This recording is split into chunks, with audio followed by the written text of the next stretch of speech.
Buenas tardes con todos, dándole los 5 minutos para que todos puedan ingresar.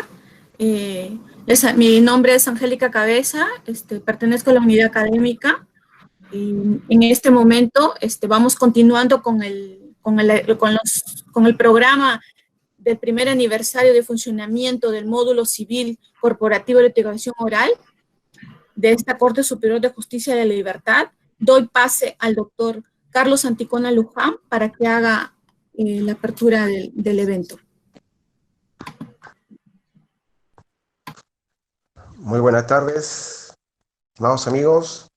Cerrando la semana de ciclo de conferencias, el día que corresponde el día viernes, tenemos como ponente el día de hoy al doctor Cristian Gales Delgado Suárez. Nuestro ponente es profesor en las maestrías de Derecho Procesal y Política Jurisdiccional en la Pontificia Universidad Católica del Perú. También es profesor de la Universidad de Lima. Es máster en Derecho Procesal Civil por la Universidad Federal do Paraná, Brasil. Ha sido becario del Ministerio de Educación de Brasil. Es máster también en Global Rule of Law in Constitutional Democracia por la Universidad de Génova, Italia. Es becario marcial, posgrado arbitral por la Universidad de Lima. Es abogado por la Universidad de Lima, miembro también de la Comisión de Reforma del Código Procesal Civil del MINJUS, miembro efectivo internacional de la Asociación de Derecho, el Instituto Iberoamericano de Derecho Procesal, miembro del Consejo Editorial de la Revista Peruana de Derecho Procesal. Tenemos entonces a nuestro docente, al doctor Cristian Delgado Suárez, que también estuvo con nosotros el año pasado en nuestro pleno de Derecho Civil y Procesal Civil en nuestra Corte. Damos entonces la bienvenida al doctor Alex Cristian Delgado Suárez. Bienvenido, doctor.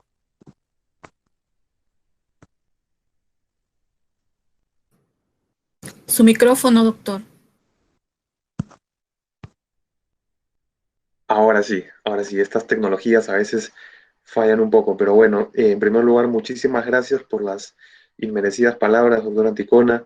Estimados, estimadas, espero se encuentren bien. Un saludo afectuoso desde Lima, que a través de este medio nos estamos comunicando y pudiendo de repente acercarnos virtualmente, ¿no?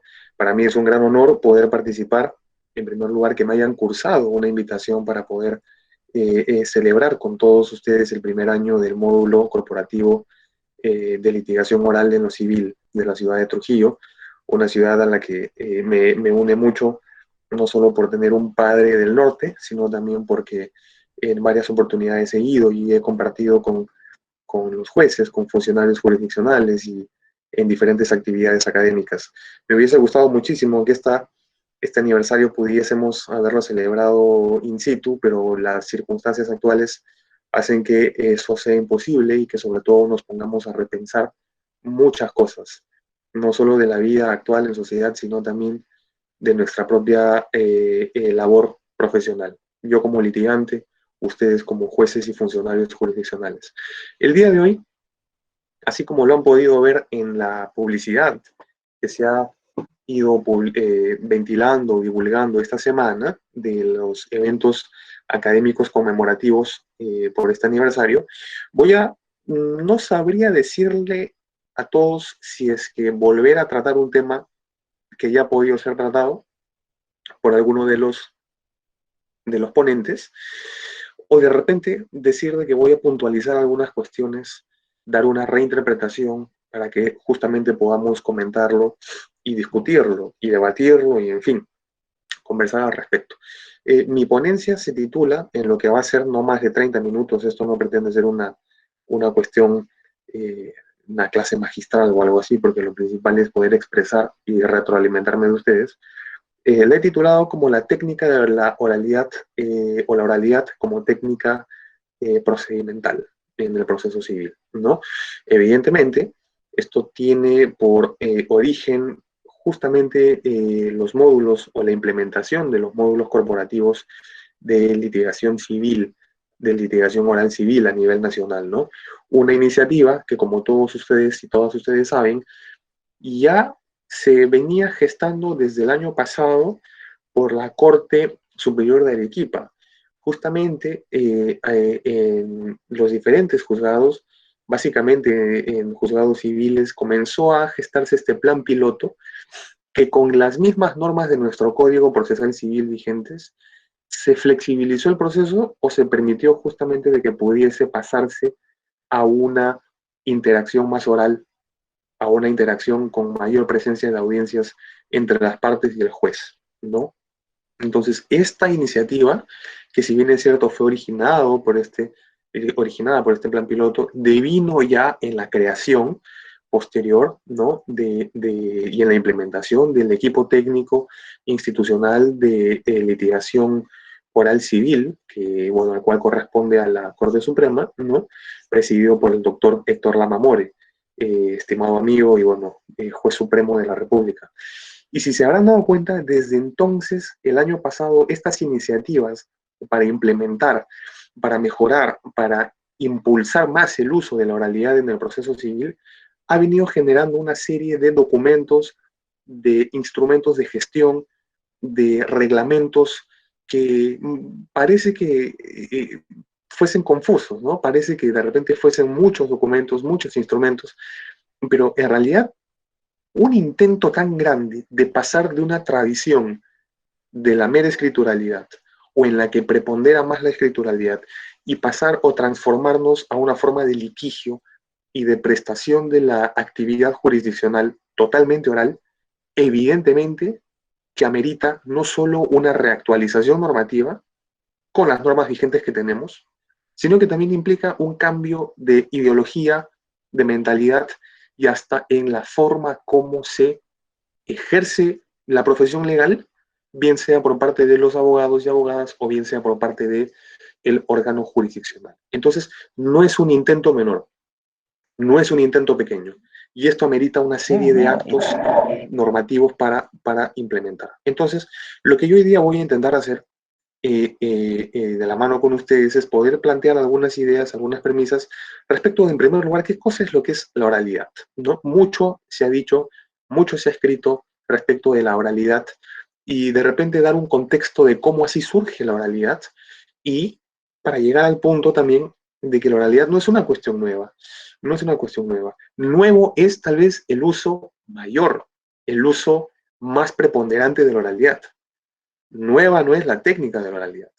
Luego de eso vamos a ver entonces de qué manera se está proyectando la oralidad, cómo es que se ha estructurado a nivel ya nacional, y no estoy hablando del CPC del 93, porque todos sabemos la estructura del Código Procesal Civil y de los procesos y de las audiencias, sino qué de nuevo o qué mejoras, qué implementaciones se traen en estos documentos, en esos instrumentos de gestión, básicamente en los reglamentos de actuación de los abogados y de los jueces, ¿no? De los módulos corporativos de litigación oral civil, para finalmente poder puntualizar algunas cuestiones relativas a qué hay todavía por hacer, qué podemos plantear como tareas pendientes para mejorar mucho más la oralidad y para implementarla y ver si es que al día de hoy esta oralidad, esta técnica, puede ir de la mano también con el avance tecnológico, ¿no?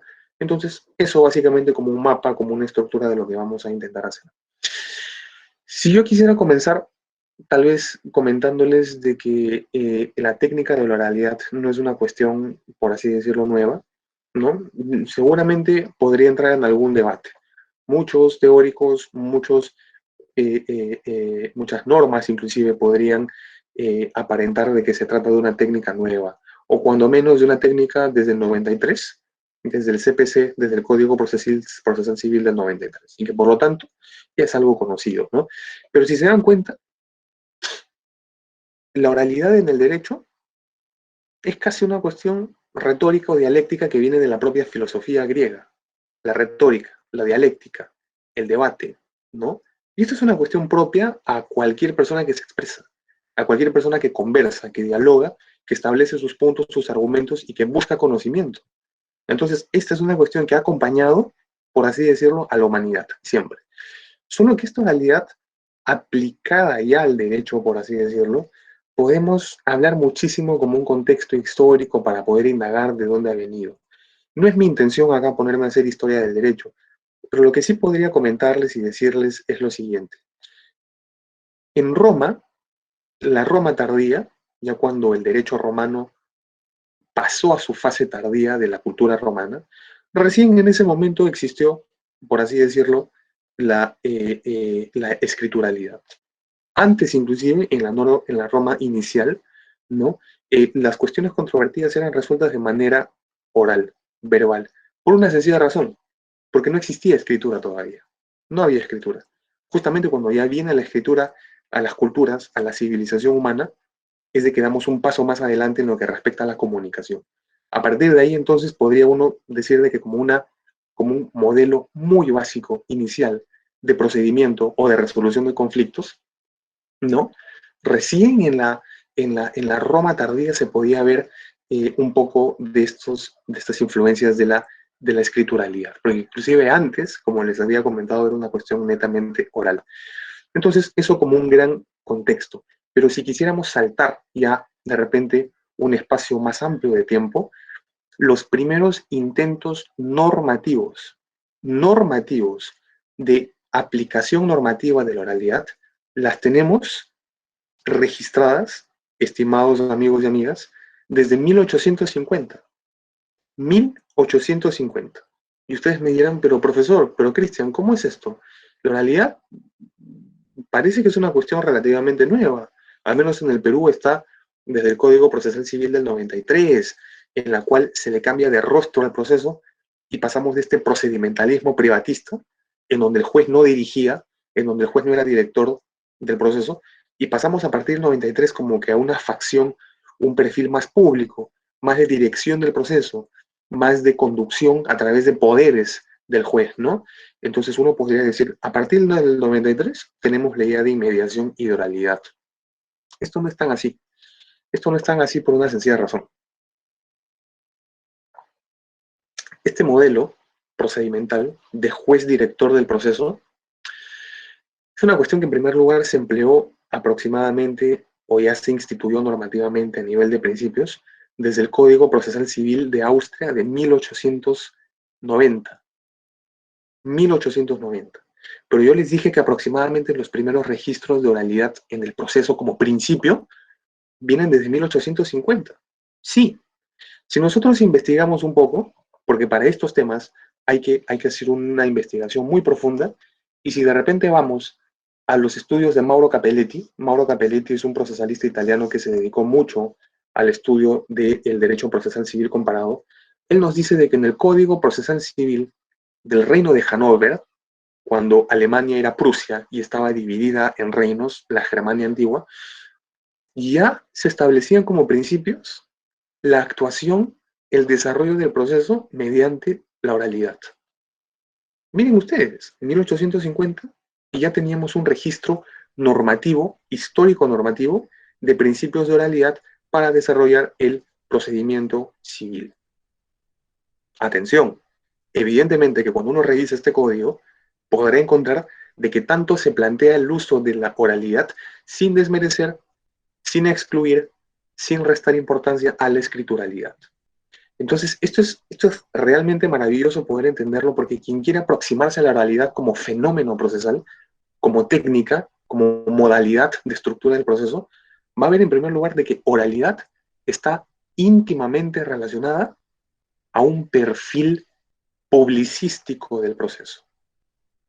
Repito, la idea de oralidad en la cual el juez pasa a tener una reafirmación en sus poderes de dirección del debate, del diálogo, de las preguntas, de la actuación probatoria, de la estructuración de la causa y que lo reconoce como director del proceso, ¿no? Viene en realidad desde 1850 porque en este punto, normativamente, se puede comenzar a hablar de el juez como agente de poder, como director del proceso. El papel totalmente público y estatalista del proceso civil. Y que por lo tanto para desarrollar el proceso necesitamos un juez que sea director y que también dirija el desarrollo del proceso por la escrituralidad y por la oralidad. Esto 1850. Avanzando un poco más, si es que llegamos hasta el Código Procesal Civil Austriaco, casi de finales del siglo XIX, elaborado por Franz Klein, famoso y muy reconocido teórico del derecho procesal. Vamos a ver de que también en este Código Procesal Civil Austriaco Civil también ya se implementan los principios de oralidad para desarrollar el proceso por esta técnica. Repito, sin que desmerezca, excluya, elimine o reste importancia a la escrituralidad. Eso es importante tenerlo en claro, porque con esto vamos a permitir entender de que no debemos llegar a la dicotomía odiosa, innecesaria, de que la oralidad es la única solución y la escrituralidad más bien es un incentivo negativo. No. Pero aproximándonos un poco más, y ya llegando de repente al Código Procesal Civil del 93, vamos a ver de que, y podemos analizarlo, es muy sencillo leer el título preliminar de nuestro CPC, de que existen una serie de principios que reconocen al juez un poder jurisdiccional, porque es un poder estatal que emana de la Constitución, ¿no? Y que se le reconoce como juez. Y este carácter público, justamente, este carácter público del proceso como instrumento de poder en un sistema de garantías, este carácter del juez como director del proceso hace de que para la mejor tutela de los derechos, y la resolución adecuada del caso concreto, necesite acercarse a las partes. Premisa número 1. Para una tutela jurisdiccional adecuada, porque es el juez el que la va a prestar, para que resuelva la causa, para que extraiga toda la eficacia probatoria de los medios probatorios y de los alegatos de las partes, necesita aproximarse a las partes, necesita aproximarse a lo que ocurre, a esa interacción entre las partes, necesita aproximarse a los medios probatorios. Justamente por eso, el Código Procesal Civil tiene un artículo importantísimo que es el de inmediación procesal. Y esta inmediación procesal, solo para hacer un recuerdo muy rápido, impone justamente el deber del juez de estar en constante interacción física, intermediación, sin que exista algún espacio o alguna diferencia temporal o espacial, de que todas las actuaciones procesales deban preponderar hacerse a través de la interacción física entre las partes y el juez. ¿Esto qué va a permitir? De que el juez pueda adquirir, pueda extraer todos los elementos que le van a servir para resolver su causa, para resolver este proceso que le ha sido puesto por las partes. No obstante, si nos ponemos a pensar bien, a partir de acá podemos hablar de que el proceso entonces tiene reconocida normativamente la técnica de la oralidad. Muy bien.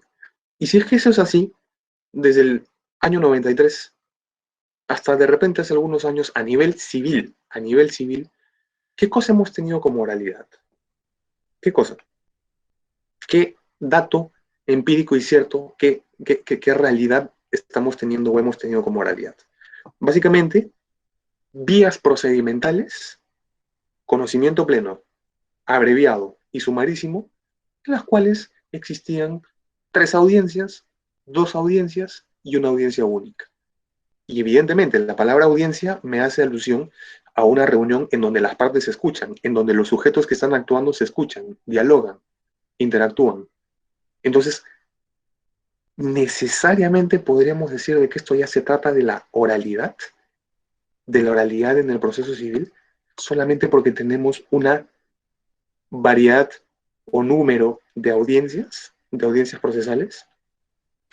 Parte de la doctrina cree que esto es así. Otra parte de la doctrina, a la cual yo me adscribo, cree que no necesariamente porque existan audiencias orales, estamos hablando inmediatamente de un proceso oral. Acá quiero hacer un paréntesis, porque esta no es una cuestión que se me ha ocurrido de manera espontánea. Si ustedes entran de repente a la revista de alguna de estas revistas de la Universidad Católica y ponen oralidad civil, van a ver de que existe un artículo muy interesante que es una mesa de debate. Una mesa de debate entre los siguientes profesores, entre el profesor Antonio Lorca Navarrete, de la Universidad del País Vasco de España, la profesora Eugenia Ariano, peruana, procesalista, una de las más insignes, el profesor Giovanni Priori Posada, ¿no? Y también el profesor Omar Sumaria Benavente.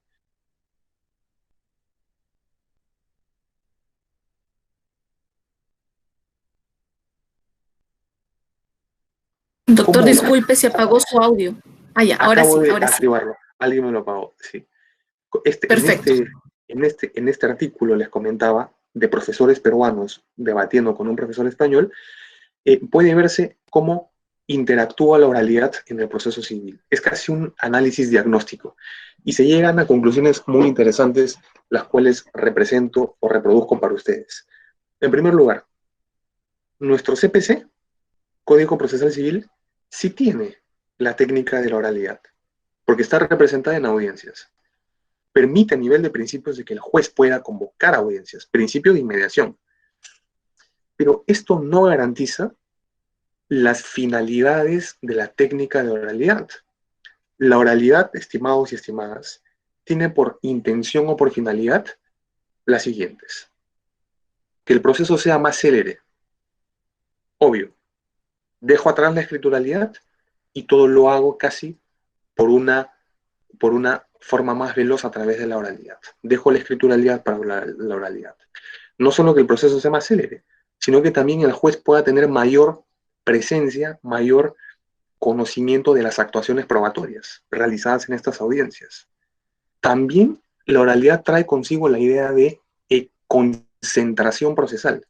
Recuerdan el principio de concentración procesal, que también es derivado del de economía procesal. El proceso civil será más efectivo si es que tiene la tendencia de reducir en el menor número de actos procesales, tiempo, esfuerzo y dinero. Bajo la economía, las teorías de la economía, esto es eficiencia pura. Hay principios procesales que regulan eso: celeridad, economía, concentración, y del cual deriva también la inmediación, porque la inmediación, al permitir la oralidad en el proceso civil, va a permitir de que estas intenciones que vienen en los principios se puedan ejecutar. Obvio, obvio, si tenemos a un juez, a una jueza, que de repente para poder implementar su propio instrumento, convoca a 2 audiencias después de los actos postulatorios, y en estas audiencias hace el saneamiento, actúa las pruebas y sentencia, vamos a tener un proceso civil que no ha durado, estimados amigos, más de 6 meses, en primera instancia. Y esto sí es un poco revolucionario, ¿no? Porque normalmente los cuadros, las estadísticas, los números, nos dicen de que en primera instancia, al menos en Lima, donde tal vez se concentra el grueso de litigiosidad nacional, ¿no? En primera instancia nos podemos pasar de repente 1 año y medio o 2. Y ustedes se han puesto a pensar, y esto es un salto más a nuestra realidad. Se han puesto a pensar por qué demoran tanto los procedimientos civiles a nivel civil de primera instancia, porque aquí en ese nivel es donde se da la actuación de los medios probatorios. La actuación de los medios probatorios. Y con la actuación de los medios probatorios, estimados, un juez puede pasarse desde una única audiencia, porque ya adquirió toda la eficacia normativa, la eficacia de los medios probatorios, o puede pasarse a 1, 2, 3, 4 audiencias complementarias para seguir actuando medios probatorios.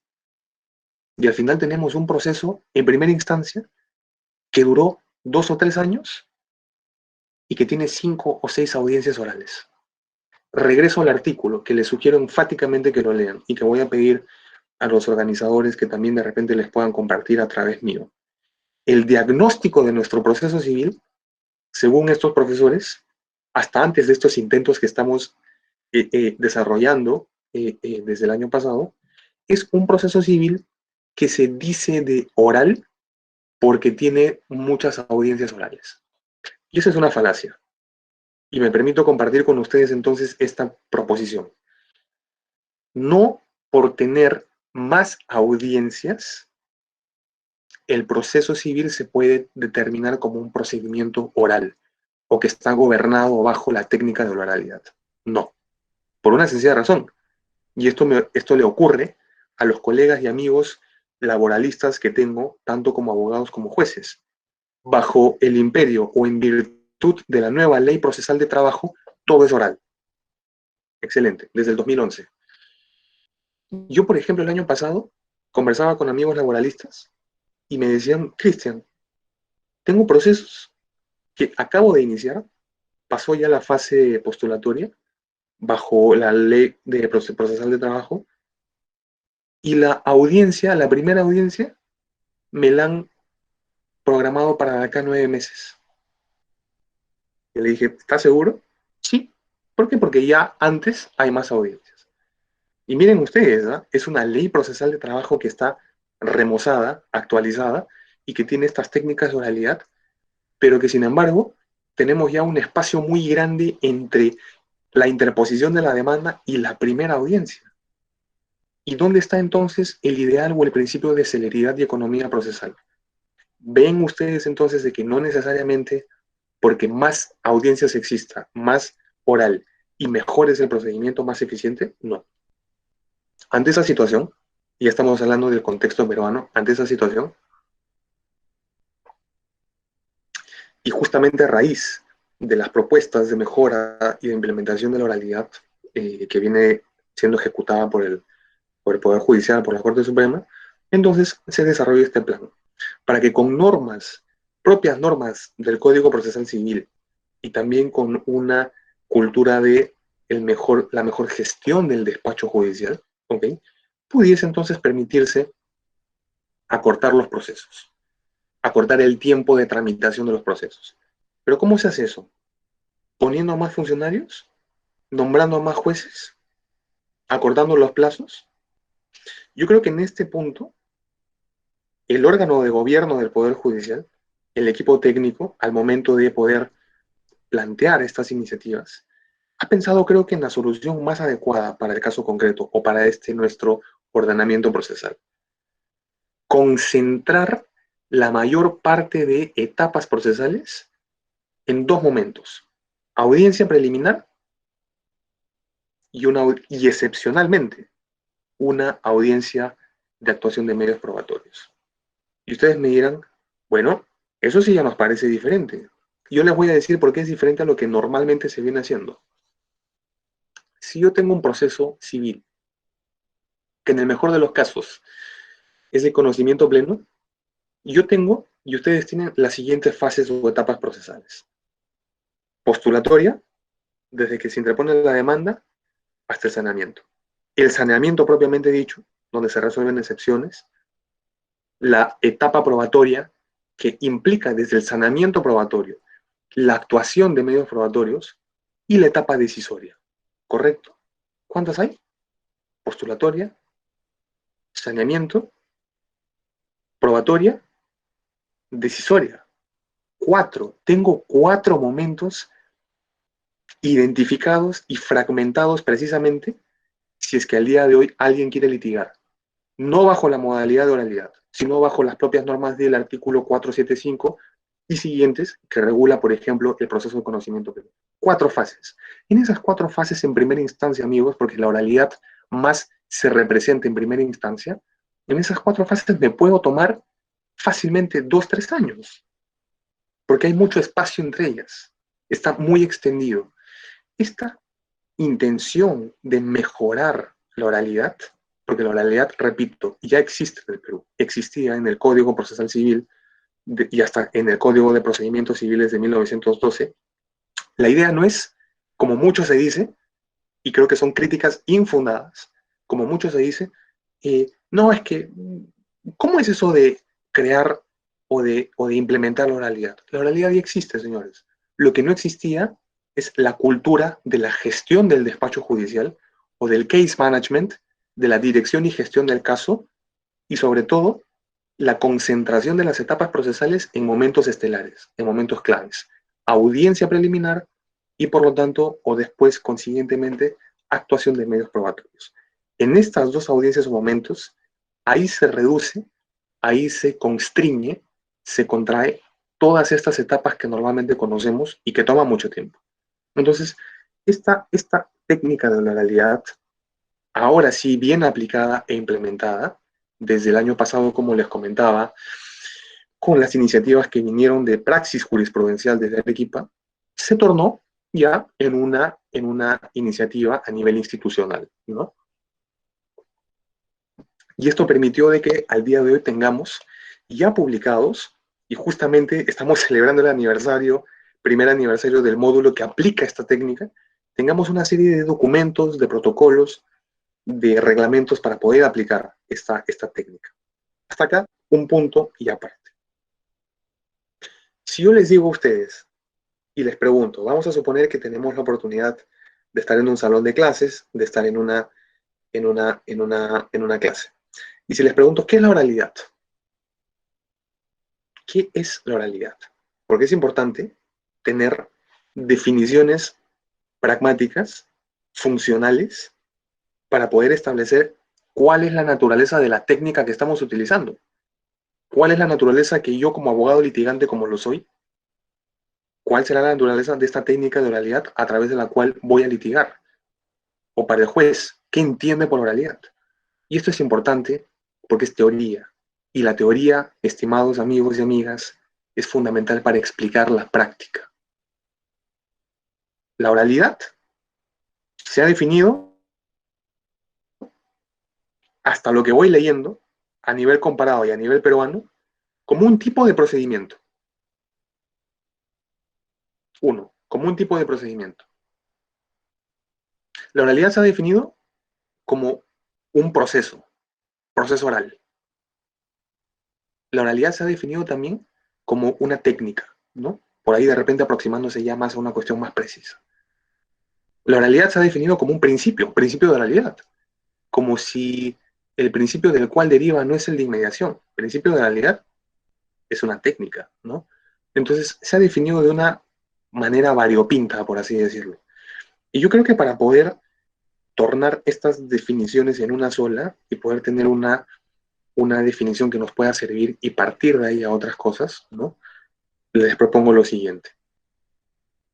La oralidad, en primer lugar, es una técnica procedimental, es una técnica procesal.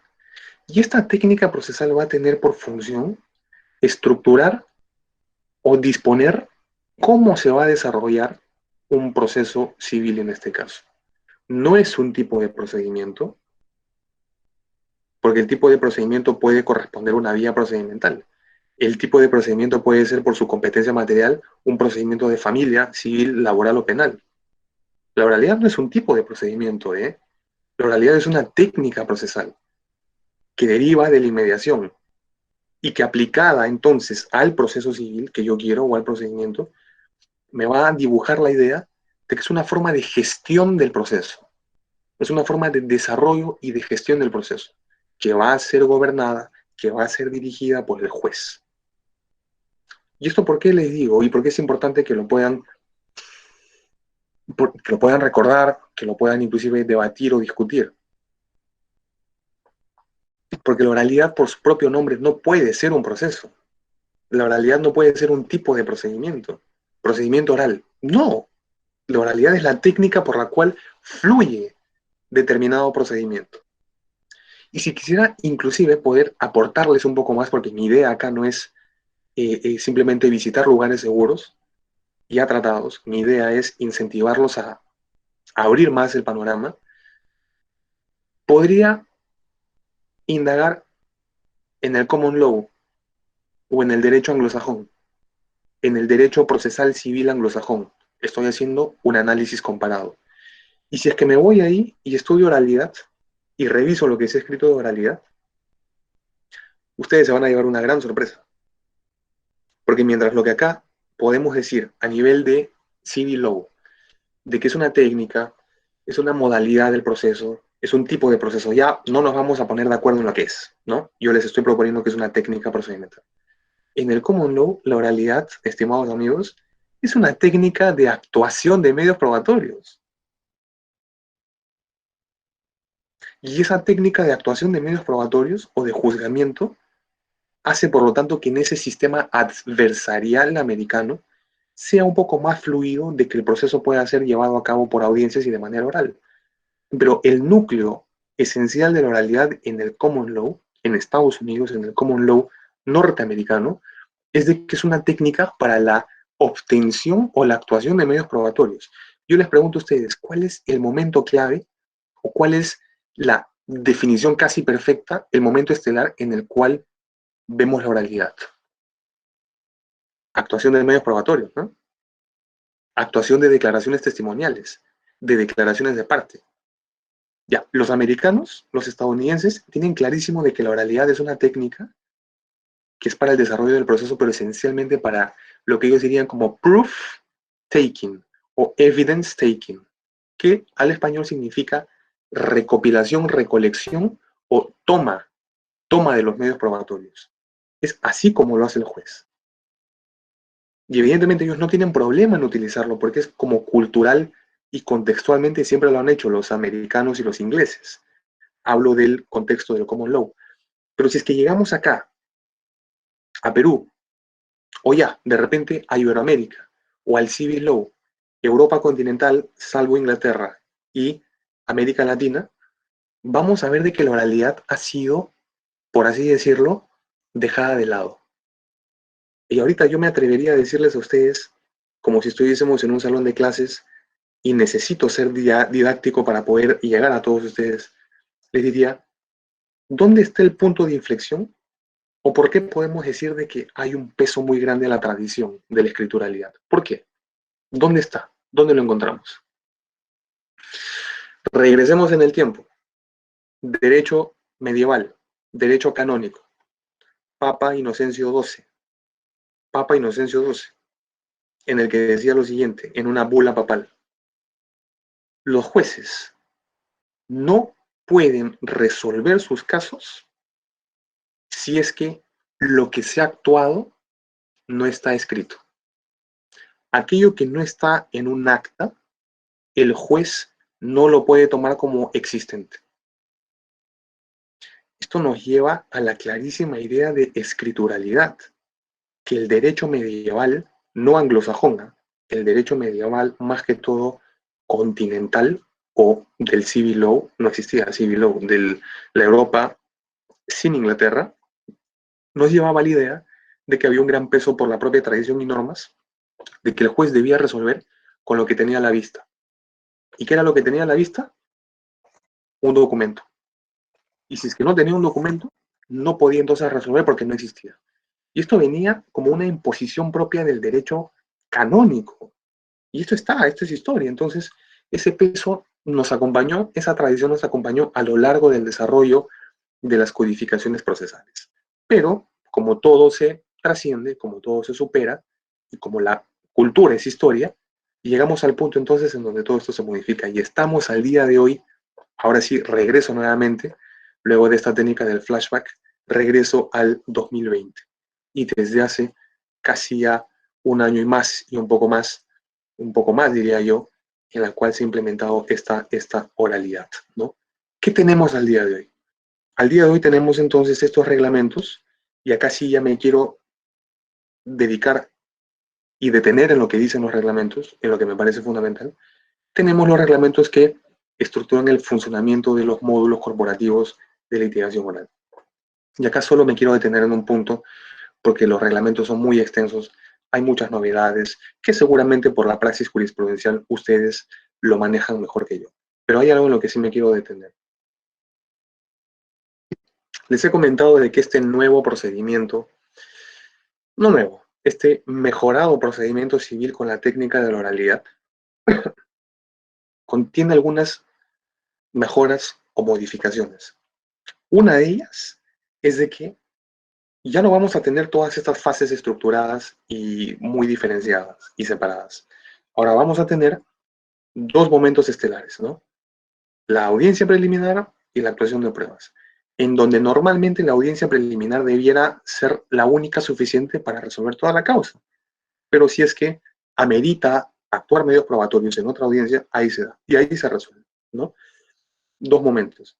Pero más que eso, hay que considerar de que estos reglamentos y esta intención no excluyen la escrituralidad. Porque por último, todo lo que se actúa oralmente siempre va a tener que descansar en un soporte físico. Pero ¿cuál va a ser la gran diferencia? De que, como ustedes sabrán, mejor que yo, documento no equivale únicamente a papel. Documento equivale a un medio audiovisual. Documento es el video que nosotros estamos teniendo en este momento. Documento puede ser un USB en el cual hay información, o un CD, un disco compacto. Entonces, con esto se dan cuenta de que la escrituralidad o la documentalidad, mejor dicho, si es que quisiera darle un término, va a conversar con la oralidad, ¿eh? No es de que se excluyan, no es agua y aceite. Por eso no existe ordenamiento procesal en el que sea 100% constituido bajo escrituralidad, así como tampoco 100% estructurado y desarrollado por oralidad. Eso no existe, no existe. Entonces, en ese intento, y me remito a estas dos fases, hay una cuestión que sí es muy práctica y que creo que va a cambiar el panorama, y acá ya me acerco un poco al epílogo o a la finalización de mi breve ponencia. Ya estamos en el tercer capítulo, que sería, por así decirlo, el estado de cosas a nivel nacional, ¿no? Hay sí algunas cuestiones que van a cambiar radicalmente, radicalmente el litigio, y ya lo han hecho en Trujillo, en Lima y en otras ciudades. El rol del abogado y el rol del juez en esta estructura de oralidad. Y una parte que me interesa muchísimo poder ver y tratar con ustedes es justamente el artículo 38 del reglamento de actuación para los módulos corporativos de litigación oral. Y esto lo pueden revisar después, solamente estoy haciendo mención al documento. Y me permito leer y citarlo. Estamos en el reglamento de actuación de los módulos corporativos de litigación oral. Fases. Estoy en la audiencia preliminar, ¿eh? Preliminar. Olvídense de estas etapas secuenciadas del proceso de cognición plena, abreviado sumarísimo, ya no hay. Fases de la audiencia preliminar. La primera y única, o en el peor de los casos, la primera de dos. La audiencia preliminar, esta tan importante fase en la cual ya les voy a explicar lo que tiene por función, comprende las siguientes subfases: alegatos de apertura, invitación a conciliar, saneamiento procesal, invitación a proponer puntos controvertidos, fijación de los puntos controvertidos, saneamiento probatorio y convocatoria a audiencia de pruebas o disposición de juzgamiento anticipado, dependiendo de la causa, dependiendo del caso concreto. ¿Se han dado cuenta la cantidad de, no solo actos, pero la cantidad de etapas en una sola audiencia? Ustedes me dirán, sí, claro, Cristian, esto nos parece a la audiencia única del proceso de la vía sumarísima, de los procedimientos sumarísimos. Yo les diría, por supuesto, pero esto de acá no es procedimiento sumarísimo. Esto es cualquier procedimiento que se va a guiar ahora por esta técnica de oralidad y que va a tener como máximo estas dos audiencias. Entonces ya no podemos hablar de vía procedimental tal como lo conocemos con la técnica de oralidad, porque la técnica de oralidad nos impone estas fases muy bien identificadas y con todas estas fases dentro de la audiencia preliminar. Esta audiencia preliminar, amigos, tiene desde la postulación del proceso, tiene el saneamiento de la etapa postulatoria, tiene la admisión de medios probatorios e inclusive tiene la apertura del juzgamiento anticipado si es que ya no se tiene que actuar nada. Y esto lo hicimos en una audiencia. Entonces, este sí me parece un avance, pero transversal, y un avance kilométrico de lo que normalmente se hacía y seguramente se hará hasta dentro de poco a nivel procesal civil en lo que respecta a oralidad. Ahora, acá hay que tener muy en cuenta algo. Esto no solamente es una cuestión novedosa o que de repente ya se conocía, pero acá lo que va a cambiar no tanto es la normativa o no tanto es la forma como gestionar o cómo llevar el proceso. Lo que va a cambiar son los papeles de los abogados patrocinantes y de los jueces, porque acá los abogados patrocinantes van a entrar de frente a un sistema adversarial en el cual cara a cara van a tener que disponer de técnicas de litigación. ¿Qué sabemos que comprende el alegato de apertura? ¿Qué es el alegato de apertura? ¿Qué es la teoría la teoría del caso? La presentación del caso. ¿Qué tengo que decir en la presentación del caso? ¿Qué hay? ¿Qué tiene que hacer el juez ahí? ¿Ya crear un prejuzgamiento? ¿De repente únicamente empaparse de los elementos fácticos y jurídicos y nada más? ¿De repente ya tendrá que prejuzgar y en ese momento decir quién tiene la razón? No. Estas fases que están dentro de la audiencia preliminar y que se disgregan en subfases. Y es una cuestión propia de las técnicas de la nueva litigación a nivel oral, ¿no? Y si, por ejemplo, solo para darles un alcance, bien a ustedes, funcionarios jurisdiccionales y jueces, o a los abogados y abogadas litigantes que tienen la paciencia de escucharme, yo por fase de apertura, alegatos de apertura, entendería básicamente la proposición de la teoría del caso. Señor juez, me acredito, ¿no? Y digo, le traigo comenzar con una presentación de alto impacto, como que con un título.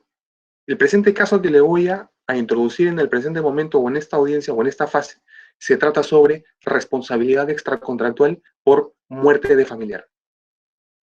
Excelente. Dieron la idea para situar al juez, y es una gran ayuda, para situar al juez en lo que se va a desarrollar el proceso.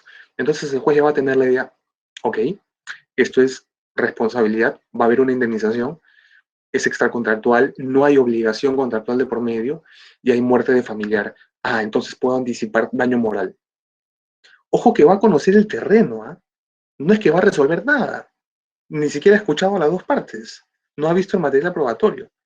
Pero esta cuestión introductoria, por eso es alegatos de apertura, va a permitir de que con una buena técnica de litigación oral, precisa, concisa, y que genere un impacto al juez, un recuerdo, ¿no? Le permita al juez identificar ese caso.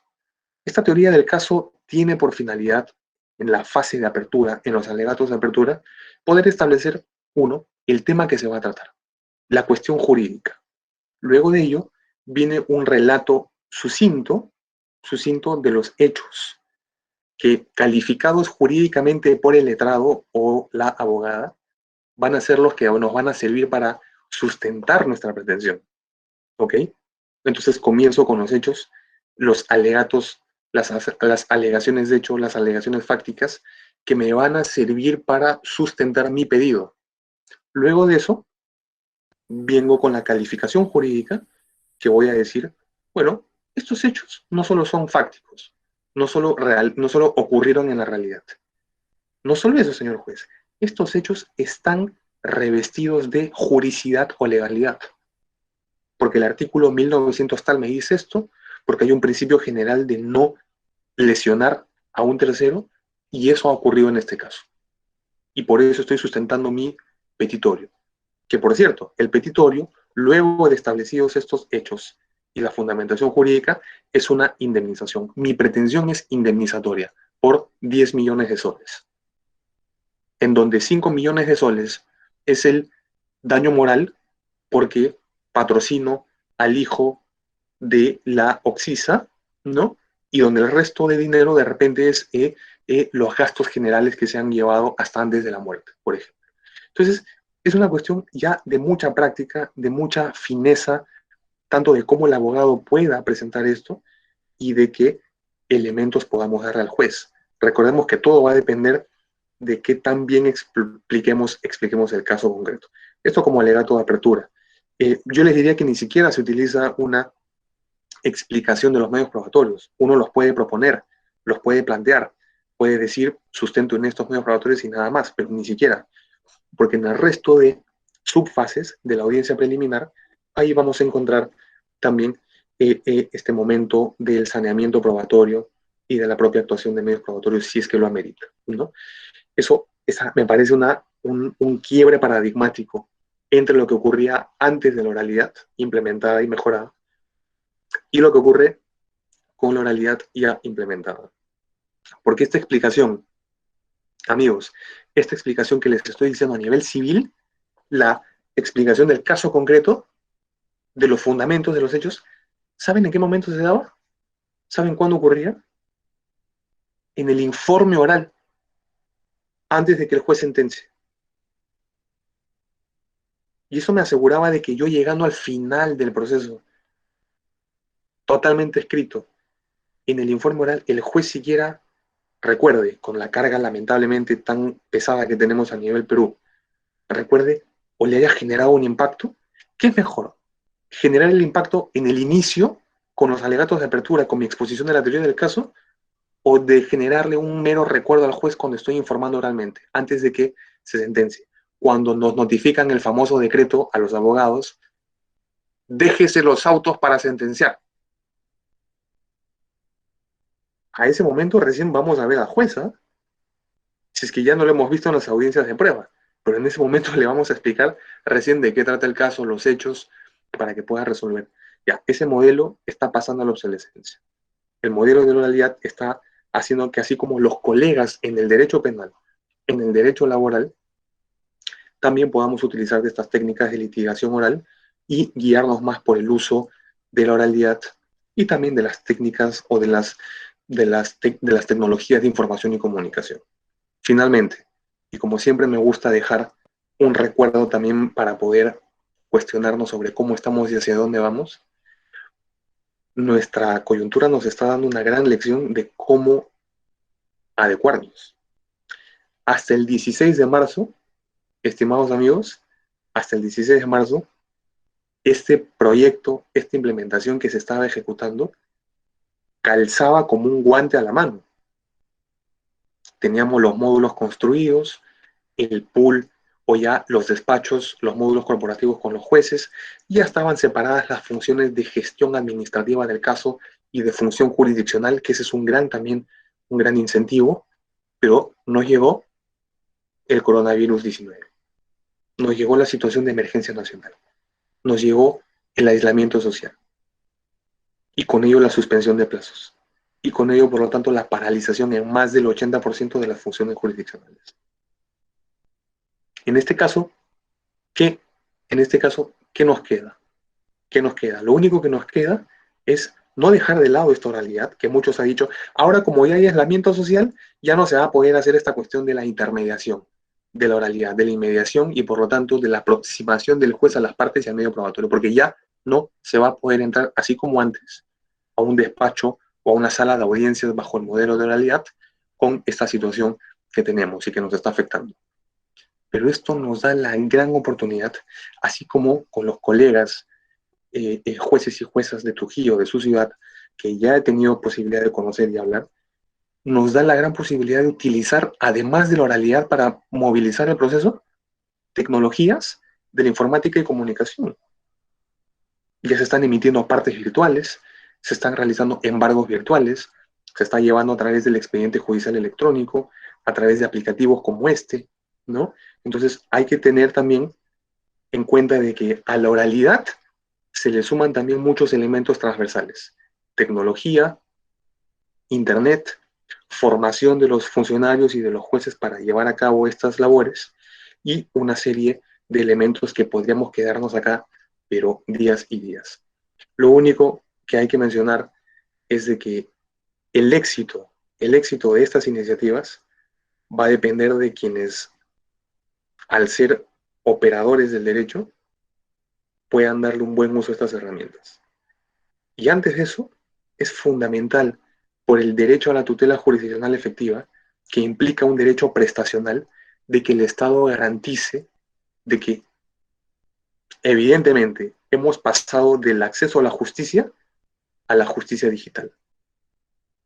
Esto ya es un mero análisis, una mera actividad diagnóstica que tenemos que hacer nosotros, como juristas, como operadores, como jueces, y ver si es que lo que está propiciando y ofreciendo el Estado con estas iniciativas de mejora del proceso civil es lo más adecuado. En un país como el nuestro, en donde los servicios públicos básicos a veces no son tan básicos y en donde la tecnología a veces tampoco llega a todos los rincones de nuestro accidentado y bello país, ¿no? Estimados amigos, amigas, para mí es un honor gigante poder haber estado aquí robando un poco su tiempo, comentándole algunas preocupaciones y sobre todo explicando un poco la técnica de la oralidad en el proceso civil, que seguramente suscitará mayor debate y mejoramientos futuros. Yo estoy muy agradecido nuevamente a la Corte Superior de la Libertad en la ciudad de Trujillo, que tantas veces me ha dado la bienvenida antes, y nuevamente la presencia de todos ustedes, a los organizadores, y bueno, quedo atento y a su disposición. Muchas gracias.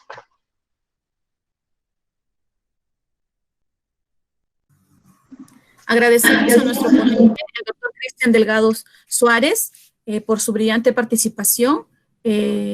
Convocamos al doctor Gabriel Otiniano Campos, juez especializado civil, como panelista en esta conferencia. Damos pase al doctor, por favor.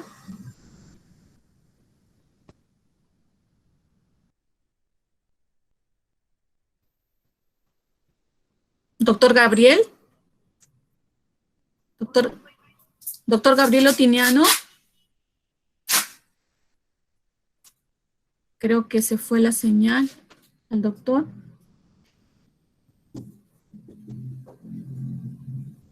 Estuvo presente, pero no sé qué pasó. Doctor Gabriel.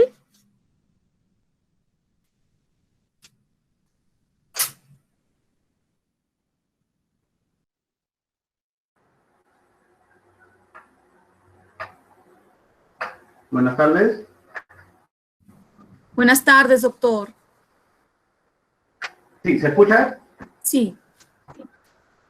Buenas tardes, disculpen, tuve un inconveniente técnico con este nuevo sistema. Sin embargo, quisiera agregar algunas cosas. En realidad, la exposición del doctor Delgado Suárez pues, ha sido muy interesante. Nos ha hecho un análisis bastante importante sobre tanto la historia como algunos conceptos sobre la oralidad. Nos ha definido, nos ha ayudado bastante a definir cuál es la esencia de la oralidad y cuál es el análisis histórico para poder aplicarlo a la actualidad, lo que resulta bastante importante e interesante. Agradecerle al ponente la intervención, nos va a ayudar bastante a nosotros en la forma de administrar justicia, en entender qué es lo que tenemos que realizar a partir de la fecha. Como ha mencionado él, pues es importante esta situación de cambio, ¿no? Este cambio de mentalidad, esta convicción que debe tener tanto el juez como las partes para lograr justamente los fines del proceso a través del uso de esta técnica, la técnica de la oralidad. Evidentemente, pues, como ya lo ha mencionado el ponente, esta situación no es nueva. Incluso en el Código Procesal Civil, él lo ha mencionado con mucha coherencia, mucha importancia, cómo es que en un momento estuvieron reguladas las audiencias y de pronto se dejaron de lado, justamente porque las audiencias no lograron la finalidad para la cual estaban diseñadas. Y es lo que se trata de recuperar a través de la oralidad. Nos ponía el ponente en el caso particular y se hacía la interrogante de si es que oralidad es igual o sinónimo de fijar audiencias. Y evidentemente la respuesta es no. No significa lo mismo que el proceso sea oral o aplique la técnica de la oralidad cabalmente por el hecho de tener más audiencias o una audiencia. Nos explicó también, pues, evidentemente cómo sucedía en los procesos de conocimiento hasta que hasta teníamos 3 audiencias, pero en realidad eran orales esas audiencias, pues la verdad que no, porque simplemente nos acercábamos a los juzgados y el juez tenía pues ya un esquema firme ahí para poder llegar a la finalidad de la audiencia sin aplicar oralidad que genera pues esta inmediación, que es la palabra que yo rescato, el principio que yo rescato, la inmediación. Nos dijo el ponente, acercarse a las partes es importante, salir de ese esquema de tratar de resolver en nuestros despachos, tratar de resolver simple y llanamente de lo que está en los escritos, sino que ahora salimos de los despachos, nos vamos a las salas de audiencia, bueno, ahora virtual también por esta coyuntura, pero estamos frente a las partes, frente al litigante, frente a los abogados, ¿no? Dicho sea de paso, también importante resaltar lo que mencionó el ponente, qué importante es no solo el rol del juez, que si bien como gestor del proceso, como director del proceso, tiene una labor pues importante, no podemos tampoco dejar de lado el rol del abogado.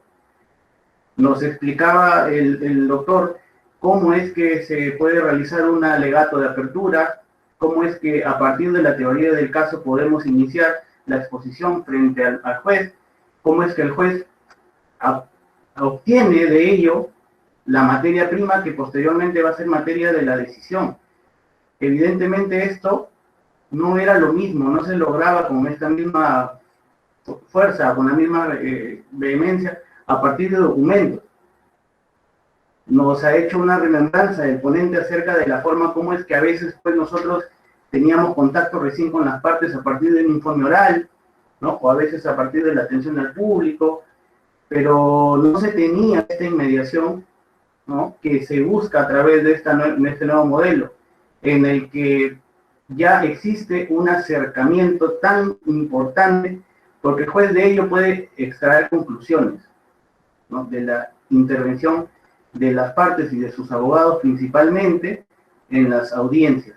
Las audiencias que ya están normadas, están reguladas a través de los reglamentos, de los protocolos, la audiencia preliminar, que tiene como esencia, como finalidad clave, obtener pues todo lo que sea posible, toda la información de alta calidad para que nosotros podamos luego de ello tomar decisiones.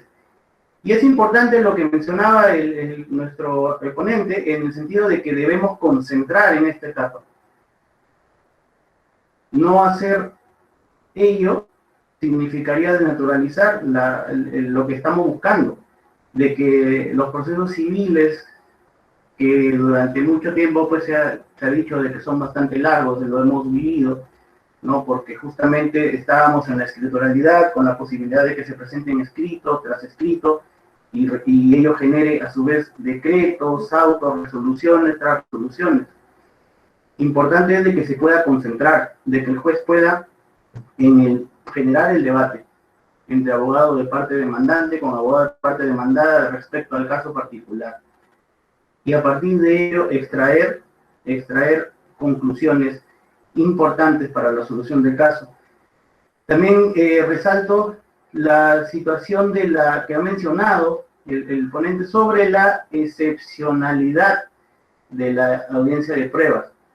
Evidentemente esto actualmente está regulado, sin embargo es importante de que lo tengamos claro, de que nosotros vamos a llegar recién a la esencia, a la finalidad de la actuación de pruebas, siempre y cuando ello sea estrictamente necesario, ¿no? Para ello debemos realizar un buen filtro, pues, en la etapa de la audiencia preliminar, en la que ya vamos a concentrar, y de ser posible, al tener a las partes en el mismo despacho, en la misma audiencia, vamos a poder tratar de, en la medida de lo posible, lograr la conciliación, si es que fuera, y que esto un poco ha sido dejado de lado.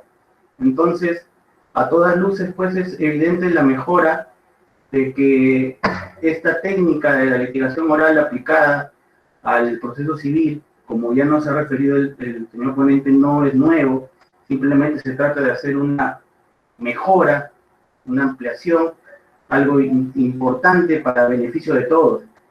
Y quiero finalizar indicando de que ya en este año que hemos estado aplicando realidad, pues, han habido algunos problemas, evidentemente, no siempre estamos llanos a aprender. Este tipo de eventos académicos con prestigiosos ponentes de la talla del doctor Delgado Suárez, que nos ha brindado una ponencia bastante interesante, bastante importante, ¿no?, que nos va a servir pues mucho para el futuro, nos permite justamente seguir aprendiendo, seguir en este rumbo. Termino simplemente diciendo de que todos debemos tener convicción de lo que estamos tratando de hacer. Tanto los jueces de nuestro lado, los auxiliares, como al fin también los abogados, deben tener bastante claro que la importancia de este cambio es para lograr los fines del proceso, para beneficiar el proceso en sí, no para beneficio de uno o de otro o del órgano jurisdiccional, sino de lograr que los casos sean resueltos en un menor tiempo posible, con una mejor información una mejor aproximación hacia las partes, con una mejor análisis de los medios probatorios, y ello será pues logrado con la aplicación de esta técnica, en la cual vamos poco a poco a seguir aprendiendo de manera conjunta. Muchas gracias. Doctor Otiniano, muchísimas gracias. Si se me permite, si es que se me permite, no pretendo tomar más de su tiempo, pero solamente, y si es que se me escucha, agradecer nuevamente sus palabras, tanto la iniciativa, y tal vez comentarles un par de temas adicionales. Es muy importante de que para el uso de la oralidad, como usted bien lo indica, no solo sea una consigna institucional e ideológica.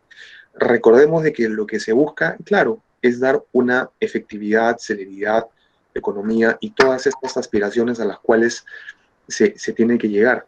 Pero tengamos mucho cuidado, y esto es una ya responsabilidad tanto de las partes como del aparato jurisdiccional, de no preponderar la cantidad por calidad, porque el hecho de que mientras yo más audiencias tenga o más procesos vía oralidad y más rápido tramite, o sea, no siempre la cantidad va a garantizar de que sea así.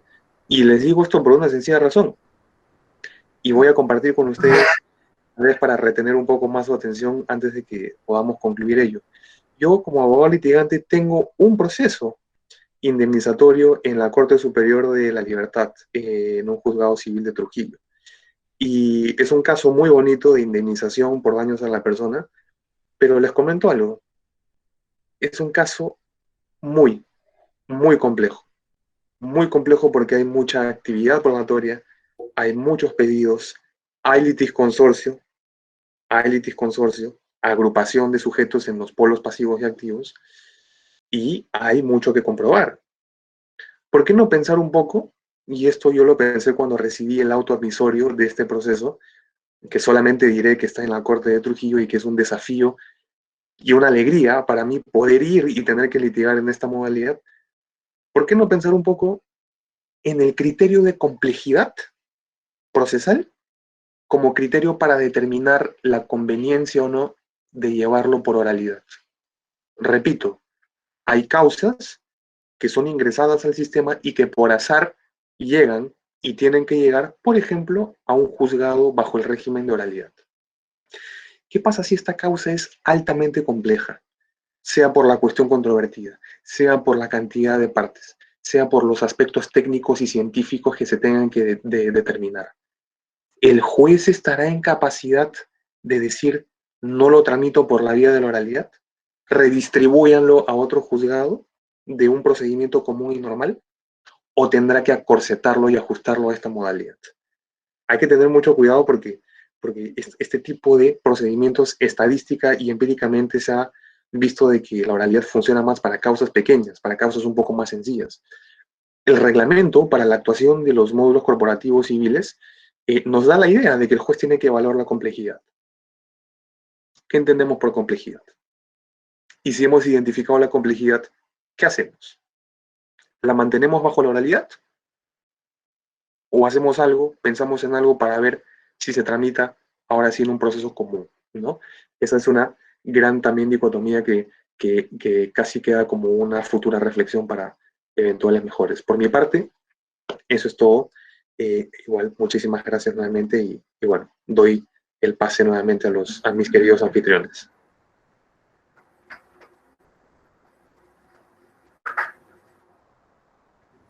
Muchas gracias, doctor. Continuando con el evento, de repente el doctor Gabriel Otiniano tiene alguna acotación.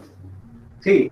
¿Todo está bien? Interesante lo que ha mencionado el doctor Delgado sobre el asunto de la complejidad del caso. Es bastante interesante. Es evidente de que a veces, como se dice, pues no por correr llegamos primero. Entonces, tratar esto es muy, muy importante porque necesitamos también tener la claridad sobre qué es lo que vamos a poder resolver en audiencia, porque justamente la inmediación también implica de que el juez resuelva en audiencia.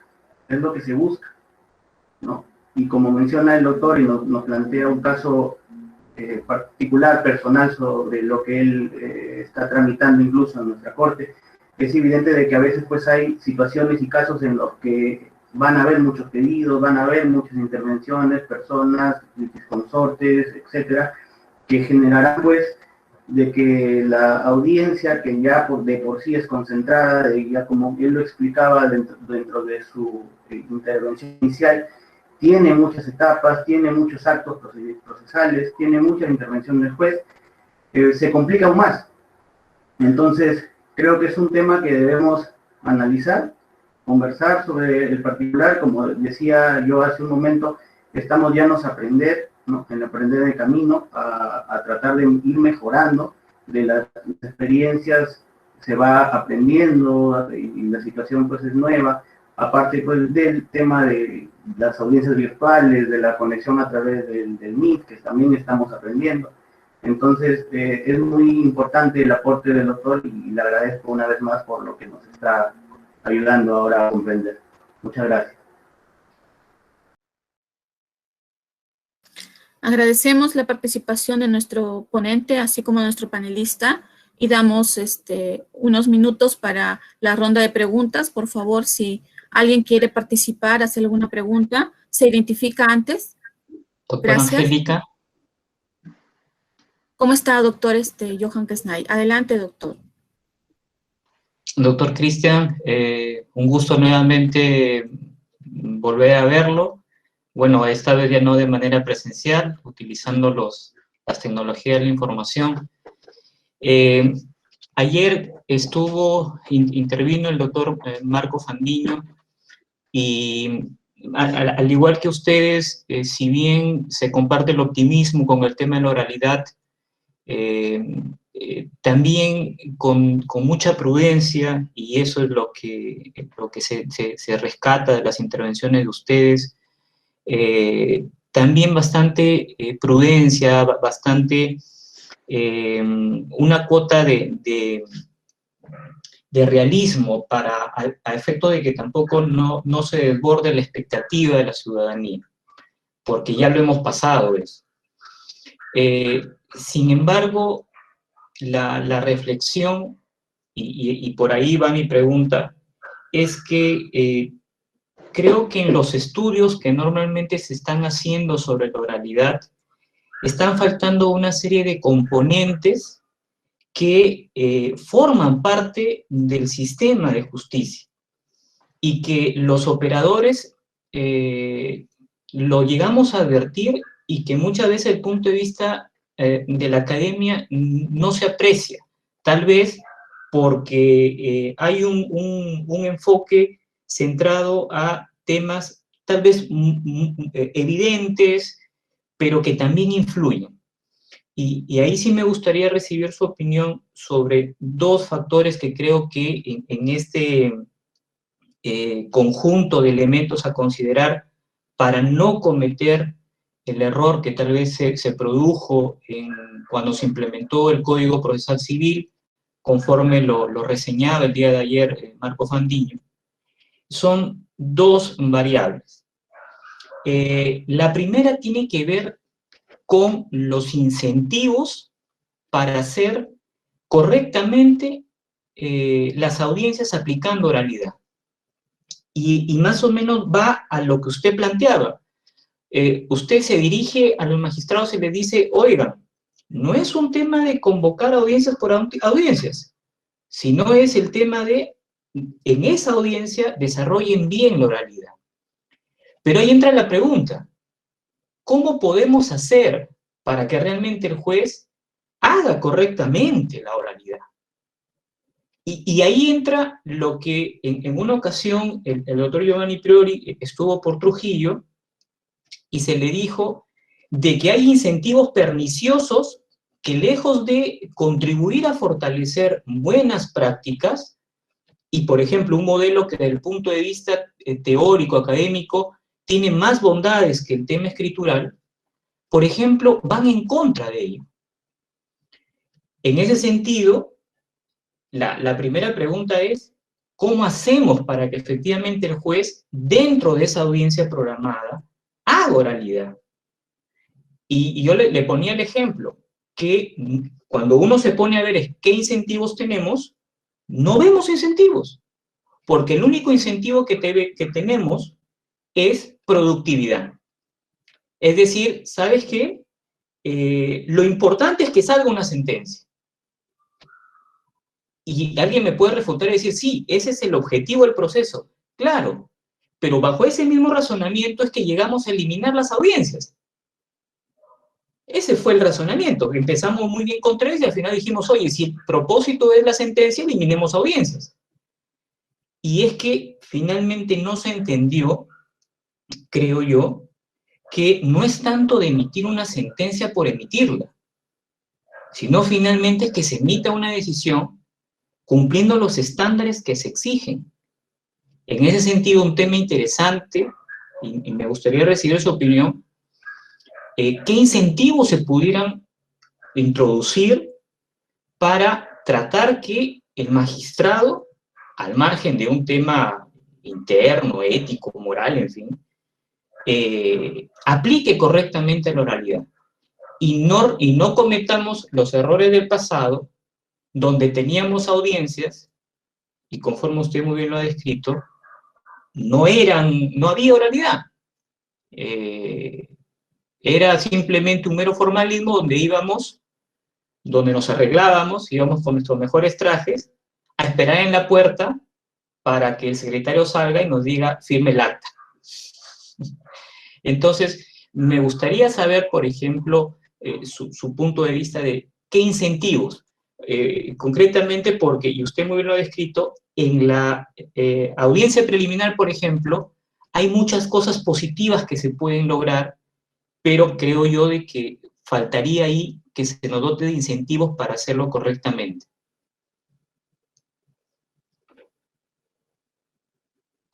Totalmente pertinente, de acuerdo, y qué duda cabe que es una intervención, una preocupación, una pregunta, estimado doctor Johan, qué gusto volver a conversar con usted, que pasa por una serie de factores.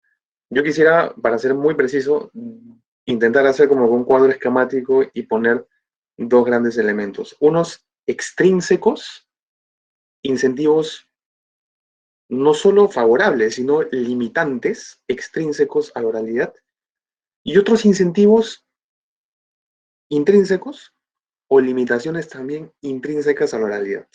Y esto es algo que todavía sigo pensando al respecto. Sí, ayer tuve también la posibilidad de ver una parte de la exposición del doctor Fandiño, así como también estos días iniciales del doctor Santiago Pereira, quien tengo también el agrado de conocer. Y básicamente el doctor Fandiño, y no necesariamente es una respuesta, sí, ha hecho un estudio aplicado para nuestra realidad peruana, es más, ha producido, porque él es funcionario del CEJA, del CEJA que está situado en Chile, ¿no? Para hacer un diagnóstico de nuestra realidad. Ha identificado una serie de puntos por mejorar. Pero también el informe a veces peca un poco como que de optimista, y esto lo digo para hasta intentar dialogar con él, porque bueno, él habla de la introducción, de la implementación. Se habla, mejor dicho, a nivel de documentos CEJA de este informe para Perú de la oralidad, de la introducción de la inauguración de la oralidad, ¿no?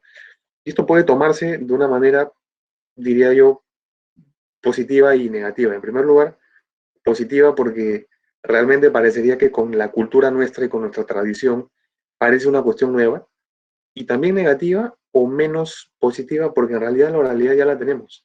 Entonces, ¿por qué digo esto? Porque regreso nuevamente a algunas partes de mi breve intervención que las complemento con su intervención. Acá en primer lugar se trata de un tema de cultura o de tradición legal, si quisiéramos ponerle un nombre, ¿no? ¿Por qué?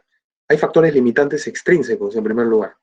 ¿Por qué extrínsecos? Porque ya no dependen del propio funcionario jurisdiccional, del propio abogado, del propio juez o de los principales actores para que el proceso se mueva.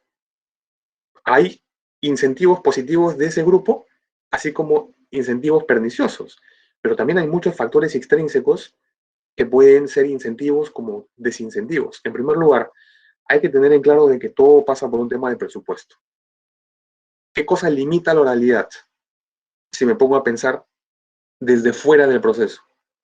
Falta de presupuesto, algún cambio normativo, ¿no? Real, vigente, de que pueda decir, bueno, un cambio normativo implica la inauguración de un nuevo momento en el quehacer procesal, porque estamos incorporando principios, reglas que cambian diametralmente eso. Se está haciendo con las normas, pero las normas no siempre constituyen una panacea, ¿no? Otro también es la falta, esto yo diría que es extrínseco a, y acá sí discrepo un poco de mi querido amigo y maestro Juan Monroy Gálvez, que ha publicado algo sobre oralidad. Yo creo que el factor humano, de los responsables para la conducción y dirección del proceso, no necesariamente y no solamente los abogados, sino los propios funcionarios, la propia judicatura, tiene que hacer un cambio paradigmático entre lo que era antes con lo que es después. Y eso únicamente, estimado, se va a dar con la formación, con el mejoramiento, y no estoy diciendo con el aprendizaje, porque estas cuestiones, por Dios, las tenemos. Todos hemos estudiado del CPC del 93. Hay mucho escrito sobre oralidad, hay mucho escrito sobre cómo conducir una audiencia, pero el tema es que no le hemos dado la importancia y sobre todo no hemos indagado, por ejemplo, en lo que constituye cómo plantear el caso. ¿Cómo plantear el caso? Uno va al arbitraje y ve que en el arbitraje ante las cámaras de comercio hay una preparación, pero a un nivel de detalle impresionante. Porque las partes van, los abogados litigantes de las partes van y presentan al tribunal arbitral todo bien hecho, estructurado, y no solamente se mandan un diálogo o un monólogo de 5 o 10 minutos. Entonces permiten en primer lugar una puesta en escena diferente. Y eso es algo que nos corresponde como abogados litigantes. Porque acá es retroalimentarse. Pero un desincentivo que sí podría atacarse y puntualizarse como algo para mejorar ya a nivel institucional, no a nivel de normas, a nivel institucional, es justamente lo que decía. ¿Qué queremos preponderar? ¿Cantidad o calidad? Ojo, la oralidad puede ser un arma de doble filo, porque me puede servir a mí como juez, no voy a individualizar, me voy a poner de ejemplo. Me puede servir como juez a mí, Cristian Delgado, para decir, quiero alcanzar la finalidad de descarga, que es noble, que es también buena, es una aspiración, y por lo tanto uso la oralidad. Le doy un uso al punto que descargo rápido y saco más procesos y listo. Pero también traía el tema de la cantidad, de que no necesariamente por hacer más se va a hacer mejor. Si es que fuera así, enhorabuena y genial. Pero si no, a veces se nos puede pasar por ahí algunos casos o tantos casos que aplicando mal esta oralidad o de repente de manera muy irrestricta, podemos hacer un peor daño al derecho subjetivo que está siendo tutelado. Entonces, el incentivo propio de cada uno, en este caso de los responsables de esta técnica de oralidad, está en dar una tutela adecuada al caso concreto, tutela jurisdiccional adecuada al caso concreto. Perdón, al final del día yo como juez lo que tengo que hacer es prestar tutela, no estar en cifras azules. Y discúlpenme, lamentablemente nuestra coyuntura hace que cuando ya entremos a laborar al Poder Judicial, entremos y en el primer día estemos debiendo trabajo. Y quien te habla, Johan, quien te habla, ha sido especialista legal en un juzgado civil aquí en Lima. Y desde el día 1 en el que entré a mi oficina, a mi pool, tenía acumulado así de escritos para descargar. ¿Qué voy a hacer? ¿Qué tendría que hacer? Tendría que poner a veces hasta el estudio de cada uno de ellos para proveer, era una cuestión que no me daba el tiempo. Entonces, acá en primer lugar se trata de factores extrínsecos propios de los órganos de gobierno, de las iniciativas políticas, para permitir de que ese instrumento funcione bien. Ya tenemos las normas. Ese es un paso, un gran incentivo. 2, a nivel propio, institucional, preponderar la tutela adecuada del caso concreto. No me sirve de nada el instrumento, no me sirve de nada a mí el bisturí, si es que voy a hacer operaciones, por ejemplo, al hígado, que me duren 30 minutos cada una. ¿Estaré haciendo bien mi trabajo? En absoluto, en absoluto. Entonces, ¿qué te quiero dar a entender con este ejemplo? Los instrumentos podemos tenerlos, la infraestructura la podemos tener, etcétera. pero ya va a depender mucho de la propia,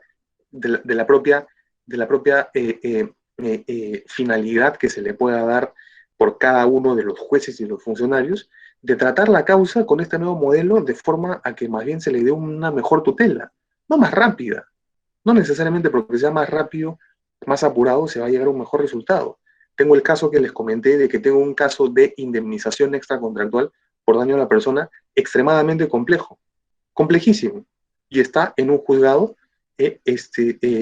civil de Trujillo de oralidad. ¿Y qué cosa es lo que voy a tener que hacer ahí? No solamente estas técnicas, sino también permitir y propiciar de que el juez como director de debate, ya en un sistema adversarial que implica la oralidad, entonces permite el debate, permita la pregunta, la contrapregunta, en las fases que correspondan. Evidentemente, en la fase inicial o preliminar, lo que él más va a querer es purificar la relación procesal y ver si es que es válida la relación jurídica procesal, si no hay excepciones ya, y de ahí pasar a ver la causa, ¿no?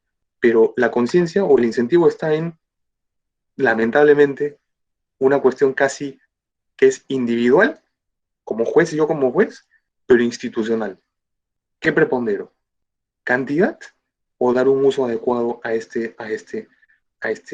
herramienta? Y eso pasa por varias cosas, por una debida formación que el propio Poder Judicial, la Academia de la Magistratura, organismos internacionales puedan hacer para perfeccionar el uso, porque acá nadie duda de que los jueces y juezas estén capacitados muy bien para llevar una audiencia oral. Por Dios, son directores del proceso, pero se necesita más, ¿no? Ese factor, ese incentivo, ya no le corresponde única y exclusivamente a los jueces. Le corresponde a este aparato del cual se deben y que les tiene que propiciar las herramientas y elementos para ello. Y a nivel íntimo, a nivel individual, es una cuestión muy, muy de libre convicción del juez, ¿no? De si es que uso este aparato, este instrumento para que mi bandera sea tutela adecuada del caso concreto, tutela jurisdiccional del caso concreto, o porque simplemente necesito descargar, porque tengo atrás un órgano de control policíaco que me va a poner de repente en aprietos. Esa es una cuestión coyuntural, mi estimado, y yo te puedo decir y puntualizar los incentivos y desincentivos, pero ya eso depende mucho de voluntades e intenciones políticas que escapan a nuestros diálogos académicos. Muchas gracias, doctor, por su intervención. ¿Alguna otra pregunta de las personas que están participando en el presente evento? Por favor, se identifican con su nombre. Sí, Angélica, buenas tardes. ¿Cómo está, doctor? Adelante, en el uso de la palabra. ¿Cómo está? Muy buena. En primer lugar, para felicitar al ponente, excelente exposición. Y en segundo lugar, para hacer una interrogante. Él nos habló respecto al derecho canónico en cuanto a que solo se analiza lo que está en el expediente. Eso me trae una pregunta. En la práctica jurisdiccional, siempre en informes orales, hemos escuchado a muchos abogados litigantes que se extralimitan en el sentido que incorporan agravios que nunca fueron planteados en su recurso de apelación. Y en varias oportunidades tratan de adecuarlos, ¿no?, para poder ya corregir los agravios. Y una inconveniente es que esos nuevos agravios no se corrieron traslado en la oportunidad con la finalidad de que la otra parte pueda incorporar tal vez un medio probatorio. En primera instancia, en el juicio de oralidad, los hechos que son materia de constatación a través de las pruebas son los hechos enunciados en la demanda. Esta oralidad nos va a traer un gran problema porque implicaría que los abogados, cuando plantean su demanda en forma escrita y después se reconduce a una oralidad, van a tratar de incorporar hechos nuevos. Entonces, si usted dice que solo te tiene que ver los que están hechos procesos, la labor para que no se quebrante el principio de congruencia procesal y no se cause indefensión a uno de los litigantes, ¿Usted tiene alguna opinión respecto a la flexibilidad de incorporar nuevos hechos en ese tipo de oralidad? ¿O tal vez hay que seguir siguiéndonos el principio de congruencia? Hechos planteados en la demanda y esos son los únicos que se debate en la audiencia preliminar. Excelente, excelente pregunta. Le agradezco muchísimo, doctor, la magnífica interrogante, así también que como Héctor, ahora Héctor H., que también va por ahí la pregunta y aprovecho también para tener en cuenta algo. Yo les voy a responder y creo que eso tal vez pueda ser útil hasta para una cuestión de debate o para que sepan alguna postura personal. Yo les voy a responder como yo pienso o siento que debiera ser en este caso, como me parecería lo más constitucional, ni siquiera como lo que debería ser, sino como lo más constitucional. Hay que tener en cuenta de que el principio de seguridad jurídica en el proceso implica de que el proceso, por más de que pueda tener diferentes etapas o muchas etapas en estas pocas audiencias, implica de que también se va a ver gobernado por diferentes fases preclusivas, de preclusión. Y por preclusión ustedes entenderán la paralización de un plazo, por así decirlo, para que ya no se pueda ejercer algún tipo de derecho o acto procesal, porque todo está reglamentado por plazos. Lo que usted me comenta, yo estaría como juez pudiendo identificar casi hasta un litigio de mala fe, por una sencilla razón. Si yo quiero incorporar hechos nuevos, más pretensiones, más medios probatorios, lo puedo hacer hasta antes que se notifique la demanda, de acuerdo a la ampliación de demanda. Bien. ¿Qué pasa con los medios probatorios extemporáneos? ¿Qué pasa con los medios probatorios o los hechos que son extemporáneos y que se van a sustentar y sustanciar en medios probatorios extemporáneos? Y acá hay una sencilla razón que las normas de prueba nos imponen. A menos que sea un hecho nuevo, o a menos que se trate de un documento al cual la parte que lo propone no pudo acceder o no se produjo, si no son esas dos excepciones, entonces este alegato o este hecho nuevo, entre comillas nuevo, no se va a proceder a tramitar, no se va a admitir, no se va a considerar. Por una sencilla razón, porque hay que tener en cuenta también el peso del derecho a la defensa y al contradictorio. Entonces, si viene un abogado litigante y en el modelo de oralidad plantea todo lo que tiene que plantear en su demanda, pero para eso ya debió estructurar qué va a pedir y en qué hecho se va a sustentar y qué pruebas va a aportar. Pero si es que después de eso, en la segunda audiencia, o después presenta escritos, ¿no? Porque igual puede presentarlos, y trae a colación hechos que no son nuevos y que son extemporáneos, el juez no debiera, ni por flexibilidad procesal, no debiera admitirlos, menos actuarlos a menos que se traten de hechos nuevos, como le digo, doctor, o a menos que sean documentos a los cuales no puedo tener acceso y no puedo aportarlos. No va reperta y no va producta, pero lo que no se puede hacer es flexibilizar en detrimento del derecho de defensa y contradicción de la parte que que está siendo afectada por ese hecho nuevo o ese documento nuevo. Ahí creo que habría una lesión a la congruencia y lo que tendría que hacer el juez acá en este modelo de oralidad es decir lo siguiente: este hecho no lo voy a admitir y tampoco su medio probatorio porque no es extemporáneo, porque no es ni nuevo ni es un documento que no puedo conocer. Porque si no son estos, entonces pudo haberlos planteado en su demanda, pudo haberlos explicado en su fase de apertura de alegatos, pudo haberlo hecho en la audiencia preliminar. Está bien, oralidad significa flexibilización. En el propio reglamento, en los principios rectores, está justamente el principio de flexibilidad, de las formas procesales. Pero la forma procesal también implica equiparación e igualdad en las partes. Si yo como Cristian Delgado, parte demandante, tengo plazo para proponer todo lo que quiera proponer, y si Juan Pérez tiene el mismo plazo, ¿por qué lo que se olvidó? ¿O por qué de repente lo que no pudo hacerlo en un momento de apertura o inicial, el juez después lo va a permitir aportar? A menos que sea un hecho nuevo o un documento nuevo o que no pudo de repente conocer, no debiera admitirlo, no debiera admitirlo. Y si es que es hecho nuevo, que recién ocurrió después de la etapa postulatoria, y si es que es un documento nuevo siempre, recuerden siempre, debe generar contradictorio. ¿Qué es el contradictorio? Me llegó esto de la parte demandada, dice que es nuevo, dice que es un elemento nuevo que no tuvo conocimiento. Antes de decir o hacer algo, oiga, señor demandante, pronúnciese al respecto. Dígalo. Luego de esto, veré yo qué digo. Hasta en el supuesto más excepcional de pruebas extemporáneas, de hechos nuevos, de documentos no conocidos, ok, en esos casos excepcionales el juez no es que tenga que actuarlos o resolver, ¿eh?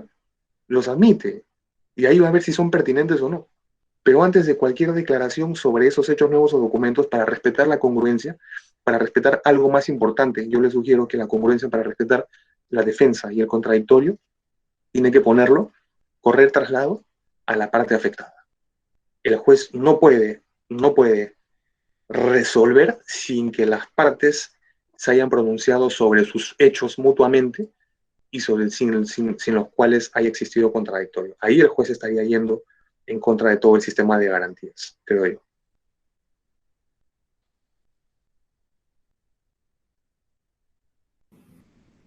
Agradecemos al doctor Cristian Delgado. Por favor, a todos los participantes, ¿alguna otra pregunta?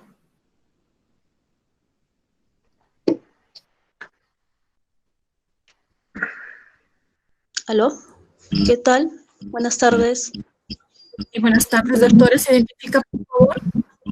Doctora, mi nombre es Evelyn Julca, doctora Angélica. Buenas tardes. Gracias por la capacitación. ¿Cómo estás? Evelyn, ¿qué tal? ¿Cómo estás? ¿Te puedes estar?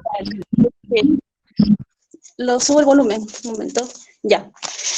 Como explicaba el doctor, el juicio oral cumple con todos los principios necesarios para que pueda haber un equilibrio de lo que llamamos garantías y también la eficiencia, y de que estos principios se encuentran normados como el principio de inmediación. Aquí el doctor explicó que se impone mucho lo que el juez interactúe físicamente en el proceso. Y mi pregunta es con el doctor, ¿cuál es su opinión ahora que existe en las audiencias virtuales, si se transgrede no solamente con este principio de inmediación, sino de contradicción? Porque en el principio de contradicción también es lo que antes veíamos, pues, alguien que ataca y otro que tenga derecho a replicar, pero he visto algunas audiencias virtuales y como que disminuye este principio de contradicción, tanto como el principio de inmediación, y quiero saber su opinión del doctor. Gracias. Muchísimas gracias. Pregunta, estimada doctora, colega, pregunta instigante y para ponerse a pensar y sentar un buen momento en ello por una sencilla razón. Porque como todos y todas ustedes sabrán, este tema de la oralidad venía muy bien, pero con la imposición de la emergencia nacional y de las políticas de restricción de libertad y de congregación de gente y paralización de la administración pública, nos hemos visto en el problema de que inclusive regresando esto y levantado los plazos y todo tipo de emergencia, ya no sé cuántas hay, va a ser peligrosísimo para la propia integridad de todos los actores procesales que se reúnan en las salas de audiencia oral, en las salas de litigación oral. Entonces, ante esa necesidad de continuar con este modelo, porque no puede parar, porque la prestación jurisdiccional es permanente, es un derecho fundamental, ustedes habrán visto de que se ha implementado el uso de aplicativos multimedia, de videoconferencias, de reuniones, mesas de partes electrónicas y en fin. Yo te respondo algo, estimada. Hay una cuestión bien interesante. Los audífonos o micrófonos, no se olviden, hay una cuestión importante. El juez de la oralidad no puede pretender ser un juez que hace una visita médica y que pasa visita de repente a un paciente y que le pregunta un par de cosas, está 10 minutos y dice, ya, ok, muchas gracias, oye, nos vemos y que pase el siguiente. No, no. Por una sencilla razón, porque ahí la intermediación o la inmediación, extraer la eficacia de todos los actos postulatorios en esta reunión, no se está dando de manera oportuna. Por Dios, para esta cosa uno necesita un poco de tiempo, de atención, de dedicación, además de las habilidades de litigio de las partes litigantes.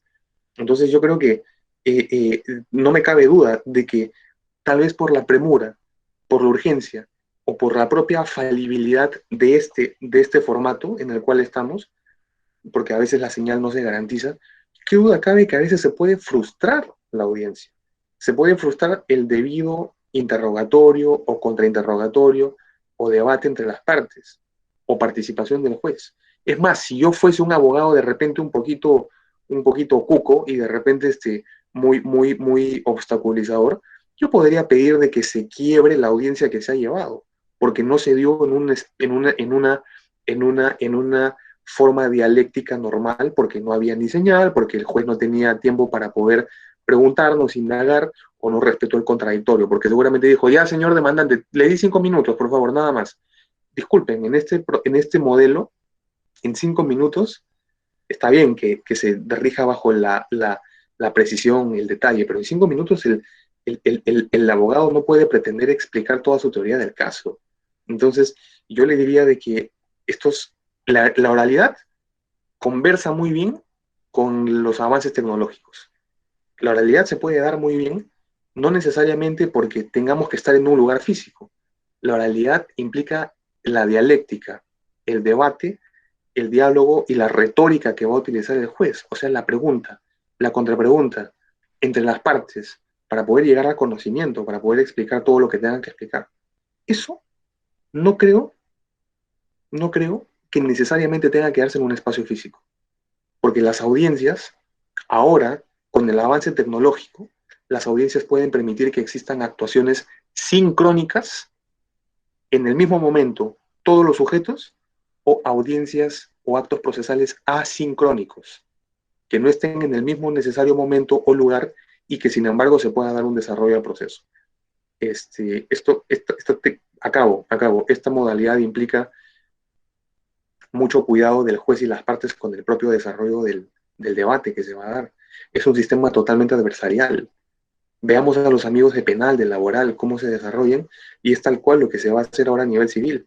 El juez no puede restringir el acceso o el derecho de defensa y de acción de las partes dentro del proceso de la modalidad de oralidad, ¿no?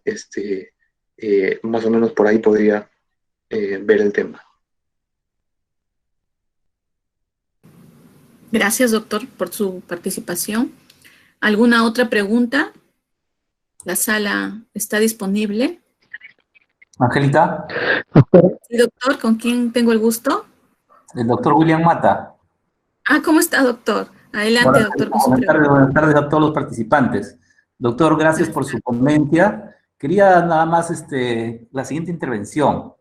Estos tiempos de COVID nos están poniendo en problemas, básicamente porque se afecta los principios que ya usted ha mencionado muy bien, y básicamente el principio de inmediación, porque el juez no solamente tiene esa calidad de director del proceso, sino que el juez es una persona muy sabia y además muy perceptiva.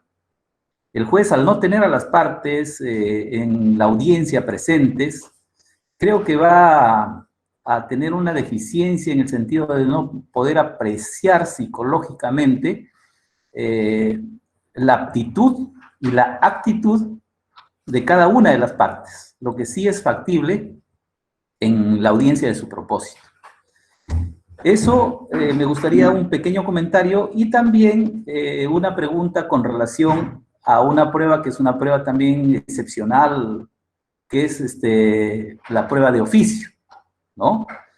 Que también podría ser afectada en este tema de las audiencias virtuales, porque tal vez no se afecte mucho el principio de contradicción que se da en el postulatorio, demanda, contestación.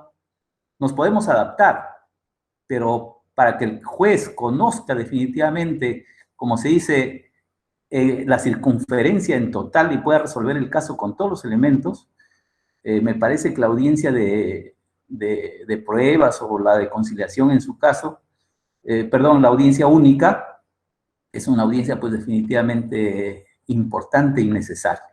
Gracias al señor expositor, gracias a la Corte, y me gustaría también una respuesta precisa. Muy amable, gracias. Muchas gracias a usted, doctor, por la participación y de hecho sí, ¿no? Para separar un poco las preguntas. Eh, Estos tiempos en los cuales se prohíbe, por así decirlo, la reunión de personas, porque está prohibido y hasta está suspendida la actividad de la administración pública, de los poderes públicos, hace de que, bueno, igual tengamos que continuar con la prestación de la función jurisdiccional. Eso es inevitable y es irrenunciable. Entonces, eso hace que utilicemos este tipo de mecanismos que ya se vienen utilizando, por cierto, antes también en otros tipos de procesos, en otras competencias, en otras materias. Pero no me cabe ninguna duda de que lo que usted indica es una cuestión muy importante, porque esta inmediación implica, o sea, de que en ese mismo momento estén todos presentes para que el juez también pueda obtener esta convicción, este elemento de probabilidad, si es que lo que se dice es de repente más probable que sea cierto o que no sea tal. Pero recordemos una cosa, como lo diría muy bien Jordi Nieva Fenol, como lo dirían todos los profesores que ya estudian neurociencia, sí, hay mucho en el derecho aplicado, ¿no? Hay mucho de persuasión, hay mucho de intuición un poco, pero tampoco hagamos de una audiencia oral una cámara Gesell, ¿ah? No, o sea, yo como juez de la oralidad estoy dentro de este módulo, de esta, de esta, de esta reunión física, presencial, y tampoco busco ser psicólogo de las partes. O sea, por último, la técnica de litigio de cada abogado va a ser lo que determine qué tanto me va a mí como juez convencer de qué tan probable es o no. Yo tampoco puedo tener una intervención de repente y decirle a la parte, oiga, ¿sabe qué? Está exponiendo mal, hágalo mejor. Porque si es que no lo hace, me queda claro que no supo explicar nada y no voy a yo estar convencido de que a lo mejor lo que diga es verdad o siquiera está fundamentado.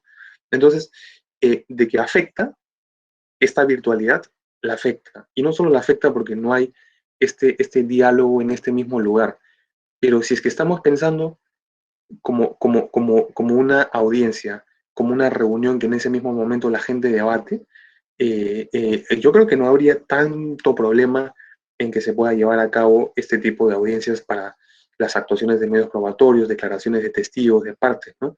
Ya va a depender mucho, como le digo, de la técnica de litigación, de la puesta en escena, por así decirlo, del alegato de apertura o de las preguntas y de qué tanta atención tengan cada una de las partes y de los sujetos procesales. De que perjudica un poco, sin duda, pero tampoco lo imposibilita o tampoco lo neutraliza.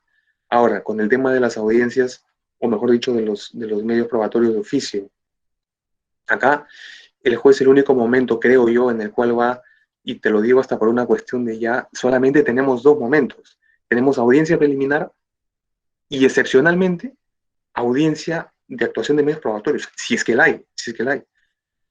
Recuerden que la actividad probatoria, la iniciativa, ni siquiera actividad, iniciativa probatoria del juez, que es de oficio, solamente es excepcional, ¿eh? Y es facultativa. Excepcional y facultativa. Entonces yo te diría que si en la audiencia preliminar, luego de que se ha hecho la apertura del caso, los alegatos, se vio la conciliación, no resultó, se realizaron el saneamiento de la relación jurídica procesal, los puntos controvertidos, y cuando se pasa a hacer la admisión de los medios probatorios del saneamiento, en primer lugar el juez, su regla siempre va a ser de que lo que ha obtenido, lo que se ha aportado en ese momento, le es suficiente. En ese momento, el juez tiene dos opciones: determinar que va a realizar el juzgamiento anticipado del proceso, para lo cual le es suficiente todo lo que se presentó. Ojo, el juez mismo se está precluyendo y está diciendo, oye, voy a realizar juzgamiento anticipado. El juzgamiento anticipado implica ya la valoración de los medios probatorios. No voy a actuar nada, porque por eso estoy haciendo un juzgamiento anticipado. Pero si es que el juez se extiende y necesita actuar medios probatorios y por ahí no le queda de repente la convicción total, solamente si es que ve de que necesita más elementos para poder llegar a una convicción o a una cantidad de probabilidad, como se dice ahora, en ese momento puede pedir la actuación de un medio probatorio de oficio. No es lo recomendable, no es lo usual, porque ahí también estaría yéndose un poco a sustituir una postura de las partes, ¿no? Pero yo creo que si es que declaró el juzgamiento anticipado y ya le queda suficiente esa única audiencia, ya después creo que sería un poco contraproducente o inoportuno pedir una actuación de un medio probatorio de oficio. La idea no es de que sea un historiador del derecho y de que se extienda la mayor cantidad porque solamente va a tener dos audiencias, pero debiera serle suficiente la audiencia preliminar, pues, ¿no? Es altamente discutible. Recuerden que el 10º pleno casatorio, que ya se va a publicar, ¿no? En este caso, está trayendo una interpretación sobre si es que hay un deber de actuar medios probatorios o no. Deber, no facultad, sino deber, yendo en contra incluso de la propia norma 194 del Código Procesal Civil. Pero bueno, eso más o menos podría decir. Agradecidos con el doctor Cristian Delgado. Por favor, le hacemos una última pregunta. Sí, doctora, quisiera participar. ¿Con quién tengo el gusto, por favor? Carlos David Carranza Rodríguez. ¿Cómo está, doctor Carlos? Adelante, doctor. Puede reiterar su pregunta. Buenas tardes. El saludo para todos los participantes y, por supuesto, para el señor ponente. Bien, yo lo que quería participar era en relación a la introducción de hechos nuevos, como lo mencionó el magistrado Juan Chunga. En relación a ello y desde el punto de vista del proceso laboral, lo que quería señalar era de que si bien es cierto, por ejemplo, en el proceso laboral prima también la oralidad y en base a ello se ha estructurado el nuevo proceso laboral en base a audiencias netamente orales, es que debemos tener en cuenta que si bien prima la oralidad, no significa o no implica una exclusión de lo escrito, ya que las partes van a las audiencias, a la audiencia de juzgamiento específicamente, para debatir en función de los fundamentos que sustentan tanto su acción como la contradicción a la demanda que se interpone. Tanto así que la misma ley procesal de trabajo señala que la audiencia de juzgamiento se inicia con una breve exposición de los hechos en que se funda la demanda. Entonces, siendo así, hay que tener en cuenta que no es permisible, bajo apercibimiento de afectar el derecho de defensa de la contraparte, de poder introducir hechos nuevos ya en la etapa de juzgamiento o en la etapa de la audiencia misma, donde se va a debatir la pretensión y los argumentos de defensa, en este caso el emplazado.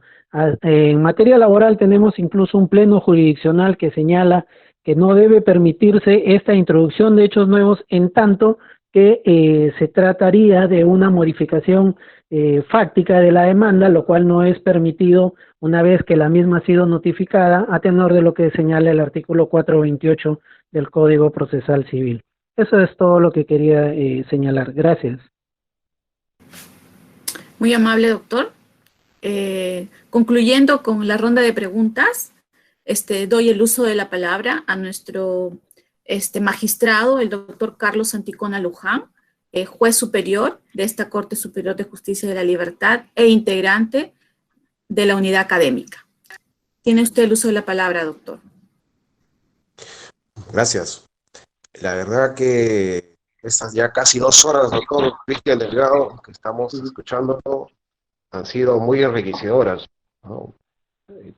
Cada intervención suya, cada aporte suyo ha sido muy valioso y la verdad que yo me quedo y creo que todos nos quedamos con una interrogante que usted planteó en su primera intervención sobre si realmente lo que estamos haciendo es aplicar la oralidad como técnica procesal, como usted lo ha definido, o lo estamos aplicando como un procedimiento porque no estamos a veces distinguiendo los procesos y estamos aplicando la oralidad para todos los tipos de procesos, ¿no? Esa reflexión, créame que lo vamos a tomar en cuenta y lo vamos a debatir dentro de los jueces, con todos los jueces que estamos haciendo litigación oral, porque efectivamente yo creo, al igual que usted, que siendo una técnica procesal, no todos los procesos podrían estar en oralidad, pero bueno, es un grandísimo aporte que usted nos ha hecho esta tarde y nos va a motivar. Ojalá podamos tenerlo, una vez que pase esta pandemia, tenerlo personalmente como lo tuvimos el año pasado en el Pleno Jurisdiccional Civil y abordar este y otros temas que usted nos ha hecho reflexionar esta tarde. Por parte de doctor, sí. Disculpe, sí. por parte de la Presidencia de la Corte Superior de Justicia y Libertad, la unidad académica y el módulo de litigación oral, complacidos, doctor Cristian, de haberlo tenido esta tarde como ponente. Nos vamos, como reitero, muy satisfechos con todos los aportes que usted nos ha hecho y extenderle desde nuestra ciudad un cálido abrazo y nuestro especial agradecimiento por todo su tiempo, por todos sus aportes y ojalá, como le reitero, pronto podamos tenerlo presencialmente para complacidos de tenerlo por acá y gozar de sus sabios conocimientos en estos temas como el tema de la oralidad. Muchas gracias, doctor Cristian Delgado. Muchísimas gracias por sus palabras tan gratificantes para mí. Nuevamente a todos los participantes, a todas las participantes, la paciencia de estar acá un viernes en la tarde escuchándome 2 horas, que la única intención ha sido poder compartir con ustedes preocupaciones también un poco individuales con ustedes y que he visto que son preocupaciones comunes respecto de este tema. Encantadísimo de seguir con las actividades y agradezco también en este momento a Leti del equipo de litigación oral civil que me ha tenido también en cuenta para estas actividades, para el curso también nacional virtual sobre oralidad que se va a dictar con otros profesores, vocales supremos, en fin, y inclusive a los funcionarios, también a las juezas y jueces de la Corte de la Libertad, inclusive un pequeño detalle que podría servir de ahí para más adelante. ¿Qué les parece la idea incluso de que justamente a nivel de estos casos que están siendo muy relevantes y discutibles, un pleno jurisdiccional distrital, procesal, sobre complejidad y oralidad en el proceso civil?